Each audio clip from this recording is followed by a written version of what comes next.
మీరు మీ బంగారాన్ని బ్యాంక్లో పెడతారా? ఐ మీన్ లాకర్లో అలా. సో అయితే ఇది మీ కొరకే. హాయ్ అండి, వెల్కమ్ టు గంగాధర్ జ్యువెలర్స్. మీ గోల్డ్ని మీరు ఎప్పుడైతే బ్యాంక్ లాకర్స్లో అలా పెడతారో, అన్యూజ్డ్ గోల్డ్ని ఎలా మీరు వాడని గోల్డ్ని ఎప్పుడైతే పెడతారో, సరే అది మీకు థెఫ్ట్ జరిగింది అనుకోండి, బ్యాంక్ లాకర్ థెఫ్ట్ చేశారు, రీసెంట్గా చాలా జరిగాయి. సో అలాంటప్పుడు వాళ్ళకి ఎలాంటి క్లెయిమ్ అంటే కంపెన్సేషన్ ఏమీ రాదండి. మీరేమనుకుంటారు, లాకర్లో సేఫ్ ఉంటుంది అనుకుంటారు.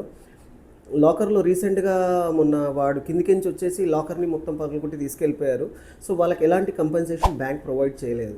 మీరు టఫ్గా అంటే ఎగ్నెస్ట్గా ఫైట్ చేసేసి మాకు కంపెన్సేషన్ కావాలి అంటే మ్యాక్సిమం 2 lakhs లేదా 3 lakhs వాళ్ళు కంపెన్సేషన్ ఇస్తారు. మీ గోల్డ్ అది నాట్ ఈవెన్ పాయింట్స్ కూడా కాదండి మీ పెట్టే దాంట్లో. సో ఏం చేయాలి, మీరు మీ గోల్డ్ ఓడి కింద పెట్టేసి, అంటే ఓవర్ డ్రాఫ్ట్కి గోల్డ్ అగెనెస్ట్గా పెట్టి ఓవర్ డ్రాఫ్ట్ తీసుకుంటే మీ గోల్డ్కి బ్యాంకరే ఇన్సూరెన్స్ చేసి మీకు ఓడి ఇస్తాడు, రైట్. ఓడి ఏంది అంటే మీ అకౌంట్స్లో మీ గోల్డ్ వర్త్ 70% మీకు ఓవర్ డ్రాఫ్ట్ ఇవ్వడానికి ఆ ఫెసిలిటేషన్ ఉంది బ్యాంకర్కి.